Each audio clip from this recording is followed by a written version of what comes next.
Good morning. Wow, this is loud. Is it afternoon? No, it's not afternoon. It's still morning. And it's Sunday, so it's morning until like 3. Right? Thanks, dude. You too. Nice hair. The fro. Pick it out. All right, how are you guys doing? Good. How has confirmation been so far? So like what kind of things have you learned so far? Awesomeness? Good. Stuff that you learned? Wow, that's deep, man. Okay, I'm sure you guys are, yeah, Joe? It was good. It was my first time in California. It was awesome. No ways. Houston. H-Town for life. Okay, I'm Maya. If anybody, who didn't know me before right now? Who didn't know me? Yeah, right. Yeah, whatever. Okay. The people who do know me were putting their hands up, and the people that don't know me were not.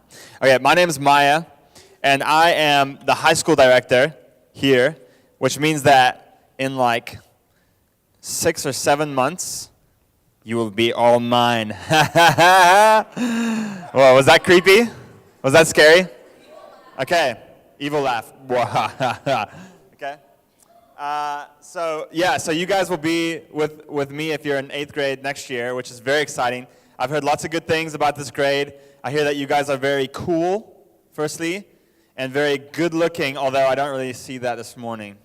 A little disappointed. But I'm still very excited for you guys to be with me next year. So we're going to jump into some teaching this morning. As you can see, does this have a little laser? Ooh, check it out. The global church. This morning we're talking about the global church, okay? Next week you're going to be talking, your last lesson is on the local church. So who knows what we're talking about when we say local church? What's a local church? Nope. Nope, not Houston. Nope. Yeah, okay, MDPC, good, is an example of a local church, okay? MDPC is one church body. We're here in this place that we meet together regularly. That's MDPC, and that's a church body, okay? When we talk about the global church, what do we mean? Yeah, so like the whole of God's kingdom all over, spread around the world, okay? And so that's what we're going to be talking about this morning. And I want to start with telling us a little story of when I was 5 years old. Now, how many of you have memories from when you were 5? Okay, I've tried to like think of all the memories I have from when I was 5 years old, and I can't remember that many, okay? Like I remember like a few really random things, okay? And then a few like bigger stories of things that happened when I was 5. Now, a pretty big thing happened to me when I was 5. I'm going to get out my phone so I know what's going on with time here. Okay, a pretty big thing happened to me when I was 5 was that I was born in Michigan, okay? And when I was 5 years old, my parents moved our whole family to South Africa. That's right, okay?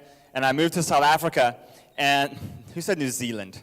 Oh, come on, dude, they're like our rivals, okay? Anyway, so we moved to South Africa, and it was really crazy time for our family, moving across the world. We packed everything up in boxes. I was trying to push around like all this luggage and stuff, and like I was this little 5-year-old, okay?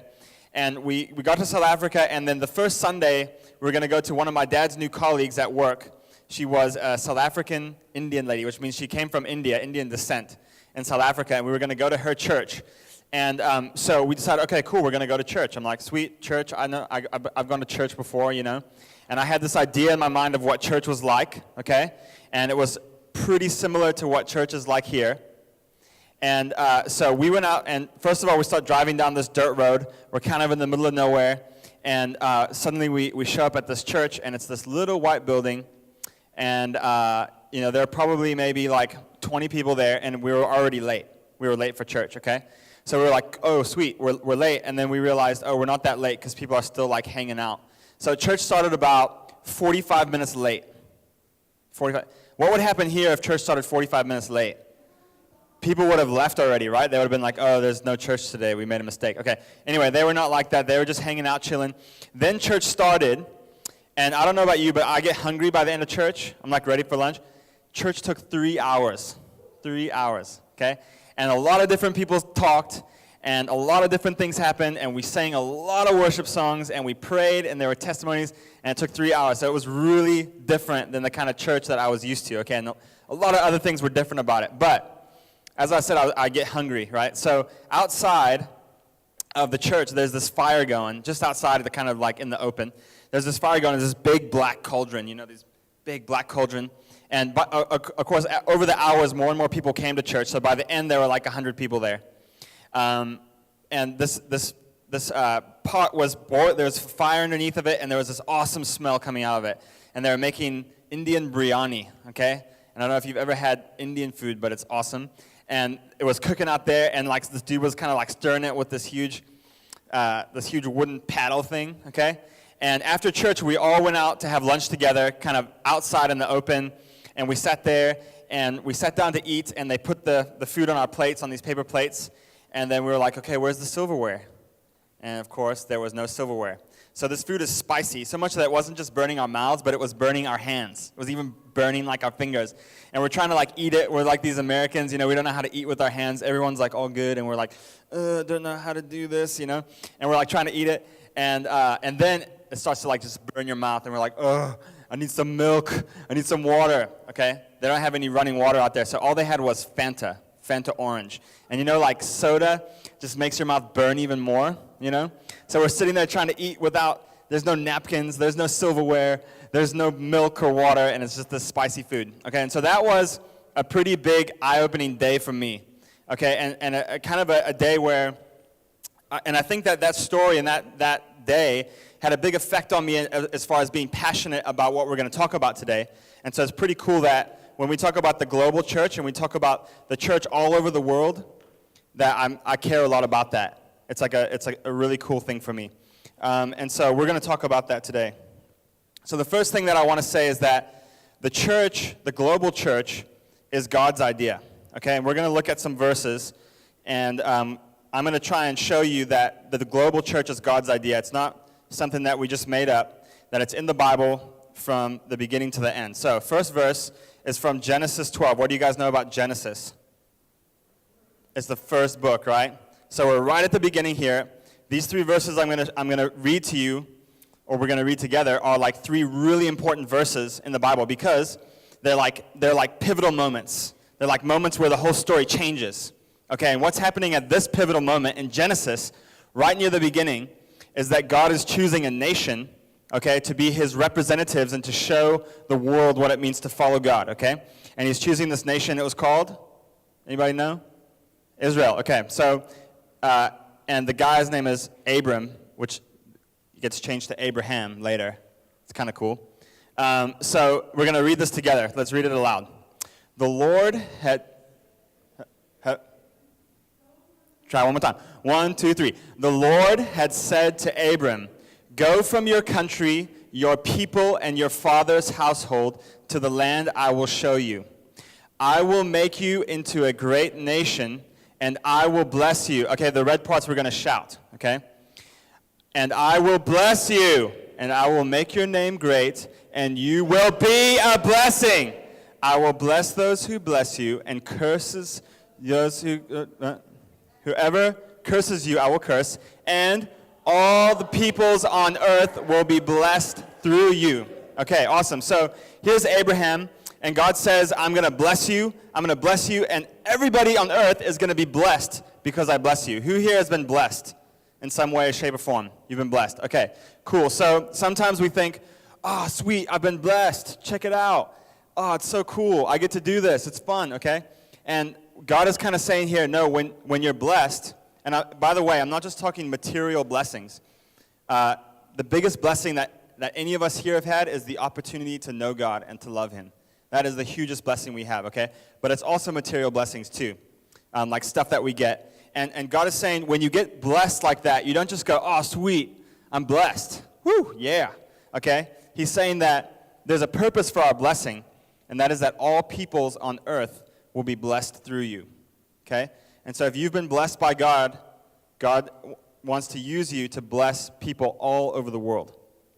Pretty cool. Okay, you still don't believe me. You still don't believe that the global church is God's idea, do you? No, you don't believe me. Shake your heads like this. Say, Maya, we don't believe you yet. Okay, well, wait. Just wait, because let me show you the next one. Matthew 28. What do we know about Matthew, the book of Matthew? It's the first book of the New Testament. Okay, so now we see we're at another big transition here. And this is a statement that comes from the end of Jesus' life. And he's about to leave his disciples. And this is like his charge for discipleship. So let's read this one together. We're going to shout the red one again. Okay. Then Jesus came to them and said, "All authority in heaven and on earth has been given to me.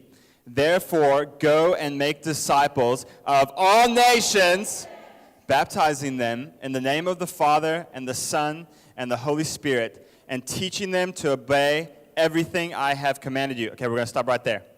Okay, so this is Matthew 28, 18, 20, and Jesus says, check it out. I've made you guys disciples. How many disciples did he have?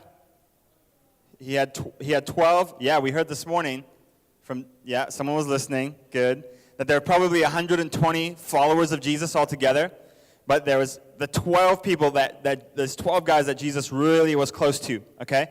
And he says now, they were called Jesus' disciples, right? So he says, now I want you to go and make disciples, okay? So I want you to go and reproduce what we just did the last 3 years, hanging out. Okay, I want you to go do that for somebody else. It was a pretty genius idea. Sometimes we go, why didn't Jesus like show up to the whole world, like on a big screen TV, and then like preach to everybody, okay? And check it out. That's why this idea is so cool.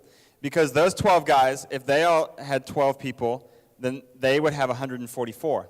And if those 144 each had 12 disciples, then we'd have 1,000. And check it out, just like 5, 6 generations later, there's already 36 million disciples, okay?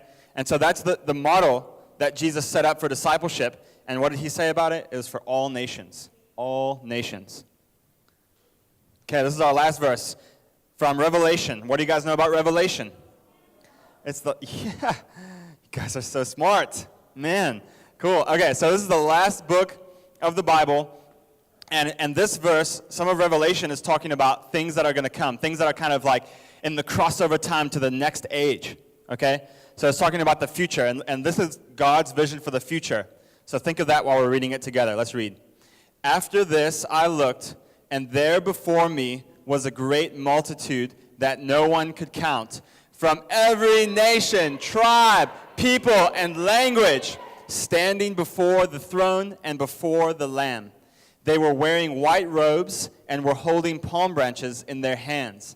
And they cried out in a loud voice, 'Salvation belongs to our God, who sits on the throne, and to the Lamb.'" Awesome. Okay, so this verse is showing a picture of God's kind of plan for the future. And as you can see, this picture of this awesome worship service happening with every believer who's ever lived on the earth, who's ever followed Jesus. Okay, and they are from every nation, every tribe, every people, and language. Okay, so sometimes when we think language, when we think nation, we think of like the political nations. We think of each nation has like a president or a dictator or something like that, okay? But when the Bible's talking about nation, and you see here it says tribe and people and language, it's talking about each little grouping of people, okay, within that nation. Like there's a country in Africa, like South Africa has 11 different official languages, okay? There's a country in Cameroon where there's something like 200 languages in one country. That's confusing, huh? Aren't you glad we live in a country where we speak one language? Okay. So, yeah, we're in Texas, too. We speak Spanish, which is good, too. But there's nothing like 200 languages, right? Okay, so when the Bible talks about every nation, tribe, people, and language, the Bible's talking about every little people group around the world. Now, we have a few little things to learn here. So do you guys believe me now that the church was God's idea? Global church? God's idea? Everyone nod your heads. Yes, Maya, we believe you. We've seen it from the beginning to the end. There's a million other verses we could read, but we're not going to, okay, because we got 5 minutes left. Now I want to show you that the church is growing. Okay, the Chinese church. Here's a picture of a Chinese church. How does this church look a little different than our church? They're wearing freaky glasses. Actually, they're just covering their faces with paper. Who knows why they might be doing that? Oh, good. Hear no evil, see no evil. No, it's because the Chinese government, this church is not allowed. It's a house church, and the government doesn't allow that. Every church has to be like registered, and the government should be allowed to send people to check what they're teaching. And these people are meeting in, where does it look like they're meeting? Does that look like a church building to you? It looks like somebody's living room, right? They're all chilling on the couch back there, and all these people are chilling on the floor. These people are standing like in the hallway next to the kitchen. Okay, they're meeting in a house. Is this any less of a church than our church? No. Why is it not less of a church than our church? Doesn't matter where you meet, okay? The church is not a building. The church is the group of people that meet together to worship Jesus and to serve him together. Okay, that's what a church is. And so these people are just as much of a church as us, and they need a lot of prayer because, as you can see, these people are a little worried about getting caught by the government, getting in trouble, okay, for their worship. Oh, by the way, Chinese church, they say that at the rate that the church is growing in China, that we're going to have 30% of China will be Christians by 2050, which would mean, if you know, there's 1.2 billion Chinese, which means there will be more Chinese Christians than total Americans. Okay? So, yeah, the church is growing. Let's check out another one. Okay, this is a church here in Africa, and how does this church look different than our church? Yeah, it's outside. Doesn't look like they have quite as comfortable seating as we have. There's no air conditioning. Good. That would be expensive to run. Okay? So we have a church that's meeting outside. Is this any less of a church than our church? No, don't think so. Here's a church in India. Okay, they've got air conditioning going on. They just leave this stuff open so that the air can flow through. So it's good air conditioning. And they're there in India. Sometimes we think, oh, it's India. Everybody there is Hindu. Okay? It's not true. There's a lot of Christians there as well as other religions. Okay, now if you thought that all churches are like, foreign churches are small. They're small and they're poor and they meet outside. Okay, not necessarily true. This is in Egypt. Egypt. Okay, this is a church and it's in a cave. Yes. Okay, this is the cave church. It's the biggest church in the Middle East. Okay, and last November they had a prayer meeting at this church for their country of Egypt, because if you know, Egypt's going through a lot of turmoil right now. So they had a prayer meeting and they said, let's go and pray to Jesus for our country. 70,000 people came to this cave to worship Jesus in Egypt. Okay? Wow, that's pretty amazing stuff. Okay, this is people walking into the biggest church in the world. Does anybody know where the biggest church in the world is? What? Not Japan? Nope. Not America? Nope. Korea. The Korea Republic, South Korea, okay? I can't even remember. They have something like 100,000 church members or something. It is ginormous. It's the biggest church in the world, and it's in Korea. Okay. So, as we could see, the church is growing. Okay, the first point was that the global church is God's idea. The second church, as you can see, is that the church is growing. The third one is that the church is diverse. Okay, I've got like 2 more minutes, don't I? Yes. Okay, so the Bible has been translated into 450 languages in its entirety. Okay, 450 languages. That makes it the most translated book in the world. It's also been translated like bits and pieces. Parts of it, maybe the New Testament or just the Gospel of Matthew, has been translated into 2,000 more languages. Okay, so think 450 total. So we're thinking about 2,500. There's another really popular book that's come out recently, like a kids series. Do you guys know what I'm talking about? Yeah, Harry Potter, that's it. Okay, and Harry Potter, guess how many translations of Harry Potter? It's doing really well. It's in the top 10. No, 67. 67. Okay, that's pretty good, right? 67 languages for Harry Potter, 2,500 for the Bible. Okay, so many, many times more. And people have been going around the world. They take this seriously, what God says about the church being a global church, and they're saying, man, every person deserves to have the Bible in their language. Okay? And people are still out there today translating the Bible into new languages so that the people can get it. Okay, so around the world, there are people reading the Bible in 2,500 different languages today. Isn't that cool? All right. So the church is diverse. All right, I'm going to finish up with a little bit of application. Okay, my application boils down to love, serve, and pray. So the first one is love church. Love the church. And when I say love the church, I don't just mean MDPC. Next week, you'll learn about our church, and you'll learn about how to love MDPC and be part of MDPC. and that's great, but we want to love the whole church, okay? So what does that mean? That means we care about what happens to Christians in Egypt and Uganda and China and Australia and New Zealand and South Africa, okay? We care about what happens in the church there. The other thing is, to love the church means that we are not in competition with the other churches here in Houston, okay? We're not in competition with Chapelwood. We're not trying to be a better or cooler church than Chapelwood. We're not in competition with Tallowood or Second Baptist, okay? We're not in competition because we are all the body of Christ, and we love the church. Whether it's like next door to us or it's across the world, we love the church. Does that make sense? Okay, so love the church. The second one is that we need to serve the church where we're at, okay? So, even when we think about going on mission trips, and some of you guys have been on mission trips with MDPC, we're not just going on a mission trip to go and do some nice things and then feel good about ourselves and then, yay, we're nice people, okay? But we're doing that because we love God and we want to serve the church. And so when you meet believers on your trips, you need to encourage them. And when you meet people who are not believers, we need to tell them about Christ, okay? So they have a chance to be part of that as well. So we need to serve. And the last one is that we should pray.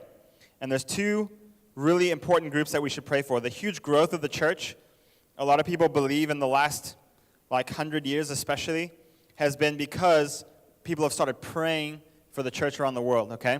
And there's two different groups that I think we need to be praying for. The first one is the persecuted church, the people who are getting in trouble, who are getting arrested, and are even getting killed for their faith. We need to be praying for them.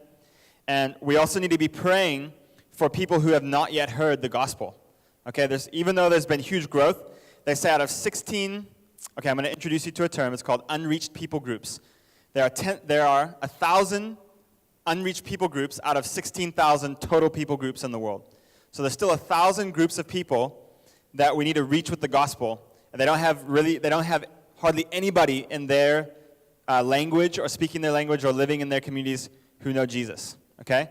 And I have got these cards for y'all, and each of you are going to get a people group, and I want to encourage you just for this next week to pray for this people group that you get, okay? You're going to pray for them. You're going to pray that God would send missionaries to them to teach them. You're going to pray that if there are missionaries there, that they would have success in teaching the word. You pray that God will reveal himself to this people group. Is that cool? Okay, so I've got one group here, this is the Balak of southern Qatar, okay? And there is 37,000 of them in Qatar, but their total world population is 1.5 million. And they are mostly of the religion of Islam, and there are less than 2% believers, and they have the Bible and the New Testament, okay? So they already have the Bible and the New Testament, but not the whole Bible, but that's pretty cool. Okay, so everyone got that? I'm going to pass these out to you. Once you got one, you can break up and go into your groups. Capiche?